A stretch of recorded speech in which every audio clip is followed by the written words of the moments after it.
One of the things I became aware of while I was in Gamescom interacting with the community and throughout the following months whenever we received new marketing material for Monster Hunter Wilds, and particularly recently with the open beta being launched on pretty much all platforms where the game is going to be available on release, is the fact that there's a lot of people that are coming into the Monster Hunter franchise for the very first time with Monster Hunter Wilds. And while this is a very exciting time because your very first Monster Hunter game is going to be something very, very special, it is also a time where I feel the need to set some expectations for those of you that are coming in for the first time with this particular title. And that is the fact that Monster Hunter Wilds is a base game. And I understand that a lot of you are going to hear these words and going to be like, well, what exactly does this mean? Because you might not be super familiar with the franchise, but that is what I'm here to kind of explain to you guys so that you guys can have your expectations in order and not be expecting the world and then some because you've recently played Iceborne and you saw the ridiculous amount of content that is in that game, and then bring those expectations into Monster Hunter Wilds. You see, the way that Monster Hunter franchise has always operated is that you usually have a base game, and then you have an ultimate expansion to that base game. Now, this isn't always the case. There are some exceptions to this, particularly when it comes to localization, like sometimes we only get the expansion version of the game here in the West, and sometimes we would only get the regular version. It's been complicated over the years, but fundamentally, the intended way to do things, at least from my interpretation that I've gotten from Capcom marketing and all of that stuff, has always been they release a base game. That base game contains the low and high rank, and then they release a massive expansion, and that expansion contains the master rank, which in the Japanese versions of the game it is called the G rank. And then that one includes a whole lot more content into the game. So that is to say, Monster Hunter Wilds on release is only going to include low and high rank. Now, does this mean that the game is not going to have that much content? I don't think that is going to be the case, but obviously when it comes to what exactly is the content that we're getting, we're entering the realm of speculation from my part. But basically, those are going to be the two ranks that we're getting. We're going to get low rank and high rank. And for those of you that don't understand the difference between low rank and high rank, you can think of it almost as two difficulties that you kind of go through, but the story continues seamlessly throughout those difficulties. So you're going to be playing through low rank in the beginning of the game, and low rank will usually mean a little bit weaker monsters, but you also only have access to weaker equipment. And then eventually you're going to reach a point where there's probably going to be a big fight that you're going to be doing, like a significantly more challenging monster or something like that. And that is going to be your first high rank fight, and that is going to be the fight that kind of takes you into high rank, where your gear is basically going to lose a lot of its value. Now, this also means that you still need to craft some low-rank weapons in order to then upgrade them into high rank and do all of that shenanigans. But basically, when you get to high rank, you're going to feel a significant bump in difficulty, and you're going to feel like, oh, monsters are hitting a little bit harder now. My gear is not really, up to snuff anymore, and that kind of gives you that incentive to go and upgrade yourself even more.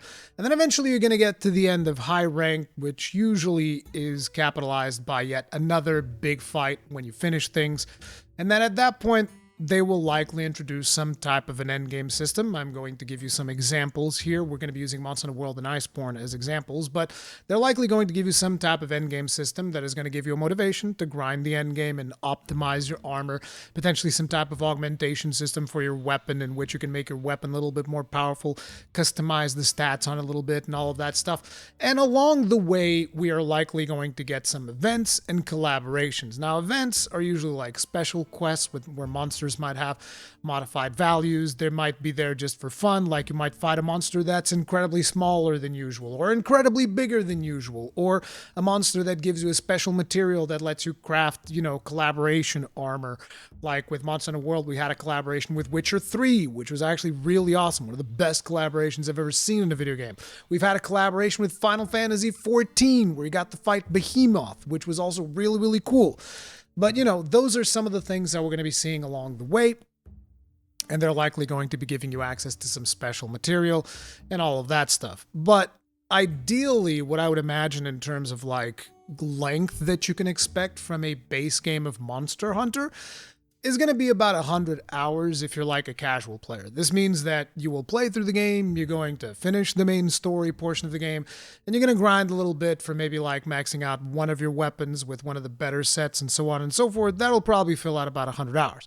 Now, if you're someone who's a little bit more hardcore into it, I would expect you to get like up to 200 to 300 hours with the 1.0 version of Monster Hunter Wilds, and I'm talking like, you know, at that point you're upgrading your main weapon, and then you're upgrading like maybe a secondary weapon. You're making a couple of different builds for your main weapon and a couple of different builds for your secondary weapon. I would imagine that'll fill out about 200, 300 hours of your time, give or take. These are just like, you know, estimates that I'm working with based on my experience with Monster Hunter World. Now, I actually spent considerably longer. I spent probably 1,600 hours in Monster Hunter World base game, but I'm just talking about in terms of version 1.0, because naturally there will likely be free title updates for Monster Hunter Wilds, and those are going to add significantly more hours. So I would expect when all is done and dusted, if you're the average Monster Hunter player that really enjoys the game and enjoy getting into that endgame grind, you're probably looking at an average of 500 hours by the time we get like all of the title updates that we're going to be getting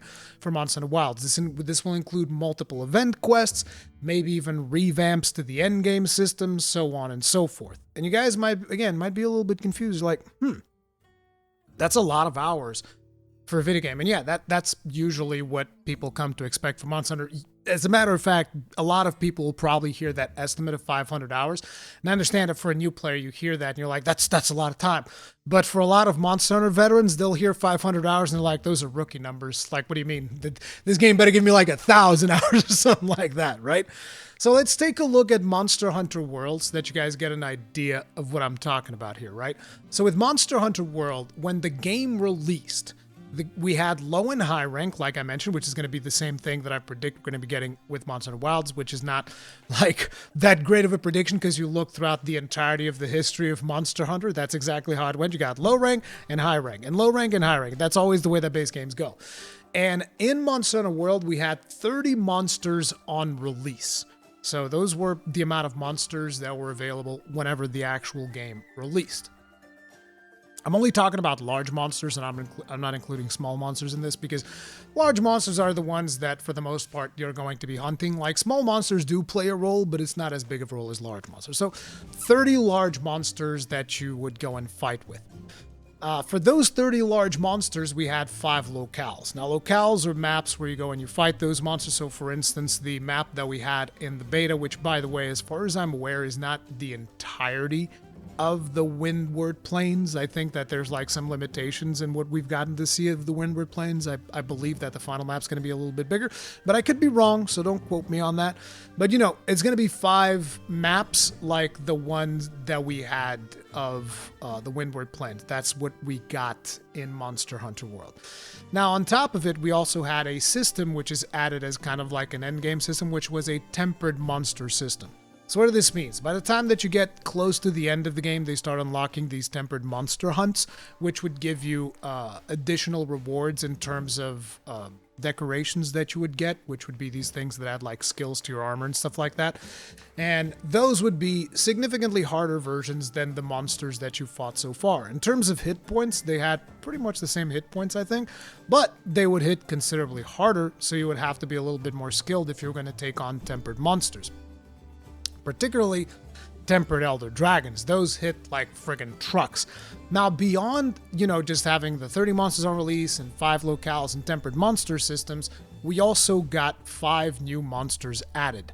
2 of those, if I'm not mistaken, were collaboration monsters, which was the Leshen as from Witcher and the Behemoth from Final Fantasy XIV. And then 3 new monsters, which was Devil Joe, Lunastra, as well as Kolv Taroth. And Kolv Taroth, in and of itself, is like a whole new endgame system, which was a special siege that we received for Monster Hunter World that required like collaboration, 4 players work together. It was something a little bit different than what a lot of players expect, even though we've had siege quests before in Monster Hunter. Kolv Taroth was quite unique because the reward system was a little bit annoying when out. But, basically there were all of these things added post-release. Now, beyond just receiving new monsters, we've also gotten special event quests, which would use existing monsters in interesting ways and would give you reasons to go back and replay some of these quests, and would give you special rewards for doing these quests. Some of those rewards would even potentially change your build and so on and so forth, which greatly extended the lifespan of that game. But that was the base game of Monster Hunter World. Iceborne was the expansion that came after it, which would have been like the equivalent to Monster Hunter World Ultimate or Monster Hunter World G Rank, except in the West it is now called Master Rank. So Iceborne brought with it the Master Rank of monsters, which means a lot of the existing 35 monsters at this point that were in the game received bump ups in terms of difficulty, in terms of their hit points, in terms of all that stuff, and even a couple of new moves that they would get in their master rank versions. So it would give you more reasons to hunt those monsters. Naturally, the upgrade system of the game, in which you upgrade your armor and your weapons and all that stuff, also supported you hunting these higher difficulty monsters for getting upgrades into your performance and all of that stuff. Now, on top of the existing monsters receiving a bump up in difficulty, it also added completely new 27 new monsters. This was an expansion, by the way, which costed I think $40. It wasn't 40, it was 50. I forget exactly what was the price of Iceborne when it came out, but I think it was a $40 expansion. So you got an additional 27 monsters, which, by the way, by the time you start getting later into the master rank, you also get the tempered versions of these monsters, which are like I told you guys, the tempered version in Monster Hunter World. Monsters get harder and all that stuff. And you also got 2 additional locales, and this is without counting specific arenas and so forth. I'm talking about just 2 additional locales, because if you count special arenas, you also get El Dorado, and there's probably 1 or 2 arenas that I'm forgetting, like probably the Xeno'jiva arena. There was an arch-tempered version of Zora Magdaros, or was that in Base World?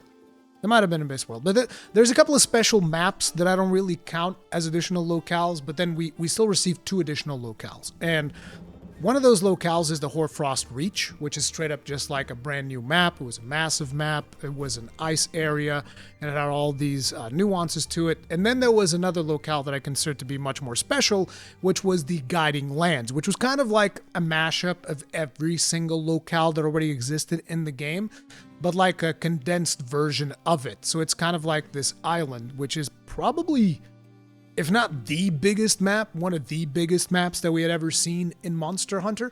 And it had a wide variety of biomes within this map. It's all, in a way, it's the Guiding Lands is like the precursor to what we're getting with Monster Hunter Wilds. But yeah, that is one of the locales that we've gotten with Iceborne.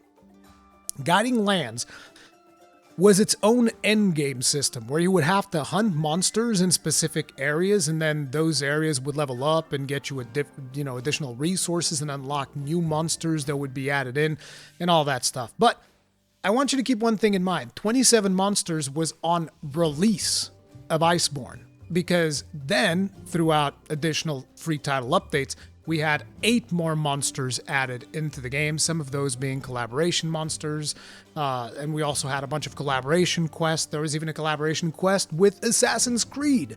And so there was a ton of stuff that was added after the fact. One of the monsters that was added in Iceborne was also Safi Jiva, and Safi Jiva was again a special siege, kind of like Kolth to Roth. So, that was another thing that kind of changed everything, and 2 of the monsters that were added were significant changes to the whole game, which was like Alatreon and Fatalis. Fatalis in particular wasn't even planned. There was just something that they did because the community saw a high resolution render of Fatalis that they did for some anniversary event, and everybody thought that Fatalis was coming into the game. And the developers were like, people are really excited for Fatalis, huh? So they just straight up put Fatalis into the game. And this is not the first time they did that, because even for Monster Hunter Rise Sunbreak, it was my understanding that Primordial Malzeno was also not initially part of the plans, but because the community enjoyed the game so much, they're like, well, fine, let's do one final monster, just a final hurrah for the game, and that was that. And then obviously, event quests like I've already mentioned. So why am I mentioning these things? That is because right now, particularly for people that are getting excited about Monster Hunter Wilds, there's a high degree of possibility that you have purchased Monster Hunter World Iceborne. And when you purchased Monster Hunter World with the Iceborne expansion included, you're gonna get like a tremendous amount of content, right? You're just like, whoa, look at all this content I just got. It's like literally over 1,000 hours in there without you even putting that much effort in to get that much time into the game. Which, like, for me personally, I've played over 3,000 hours at this point. I don't even know exactly how much it is because it's spread up throughout different platforms. I played it on PlayStation 4, then I played it on PC, then I played it on PlayStation 4 some more, and recently I did another PC playthrough, which is currently somewhere north of like 230 hours, give or take. So I know that I've played over 3,000 hours of Monster Hunter World and Iceborne, and I haven't even done everything there is to do in that game. So, if you recently bought Monster Hunter World Iceborne or even Monster Hunter Rise Sunbreak, there's a lot of content in there. And it is important for people to understand that when it comes to Monster Hunter Wilds, you're just getting the base game. So you're not getting the G rank expansion yet. That is going to come later. So the way that these things have worked with Capcom in the past is usually, they release the game and then they support it for like a year and a couple of months with the free title updates and all that stuff. And then they start working on the big expansion immediately after the release of the game, but they still support it with additional free DLC for a decent chunk of time. And there's also paid DLC that you can get. Most up until this point has always been cosmetic DLC and stuff for like changing your character appearances and stuff like that. But it will be supported with additional DLC for a year and a couple of months. And then after that, they're going to dedicate the rest of their time on finishing up on the expansion. And then they're going to release the expansion that will be supported by another 1 to 2 years. And then they move on to the next game. That's usually how it goes. So that is kind of like what you can expect. You're going to get the base Monster Hunter World-like experience, which will include low and high rank. Now, World had 30 monsters on release. My prediction for Wilds, and this is just wild speculation, is that Wilds will release with 40 large monsters, because I think they're going to aim a little higher than Monster Hunter World, because Monster Hunter World was kind of like a gamble that they took, because Monster Hunter wasn't really that popular in the West when they decided to develop Monster Hunter World. It had a presence in the West, but it was not like popular enough to justify the investment of like a ridiculous amount of resources. But Monster Hunter World basically became their biggest game ever. And at that point, they're like, okay, there's definitely something special here. So we need to support this thing on the West a little bit more, which is why I believe that Monster Hunter Wilds is going to punch a little bit higher and it'd probably be again, I say 40 monsters, and it's like 35 to 40. It would be kind of like the ballpark of what I would expect for monsters. And I would expect us to get 5 locales. Now, we already know of 3 locales that we're getting, which is the Windward Plains that we had in the beta, the Scarlet Forest that they've already shown in other trailers, and the, what's it called? The something oil basin. I forget, the one that they showed in the most recent trailer where everything is on fire and there's like a Cthulhu beast that I want to make a video on, talking about the Black Flame and all of that stuff. So we've already have 3 locales confirmed. I would expect that we'll get 2 more locales confirmed before the game is released. And potentially it would be a great thing to have like a 6th locale guiding land style type of thing. But I don't know if that's going to be a thing for the base game. I think at least 5 locales we're getting, and about 40 monsters on release, with them potentially adding like 4 or 5 more through free title DLC updates and event quests and all of that good stuff. But again, these are just like speculation and all of that stuff, but that is what I would expect for the base game of Monster Hunter Wilds. Again, if you're someone that just is coming into this a little bit more casually, I would expect you to get about 100 hours of entertainment out of the 1.0 version. If you're someone who's a little bit more hardcore, 200 to 300 hours would be my expectation. And then once we get all the updates, about 500-hour average for your average player, with considerably higher numbers for people that are a little bit more hardcore into Monster Hunter. But I just wanted to kind of like establish that baseline so that people don't come in and be like, well, I've got Monster Hunter World Iceborne. It had over 60 monsters, and this game only has like 40. And it's like, yes, because this is a base game. You can't expect the content of a base Monster Hunter game plus the expansion with the 3 ranks and all of this stuff, because that's just too much to release in one go. At least that's my experience in the Monster Hunter franchise. But I just want to make sure that people understood that this is likely going to be a video that we will have to repeat at some point in the future whenever the next Monster Hunter comes around, because there's always new people coming into the franchise, which is a good thing. But yeah, let me know what you guys think about this. Let me know if this is actually information that you weren't aware of in the comment section down below, because I'm super curious if people were aware of this or not, And yeah, just give me some feedback on this. And if you guys enjoyed the video, like button, subscribe, bell notification icon, all of that jazz. And I'll see you in the next one. Stay strong, stay safe. Peace out.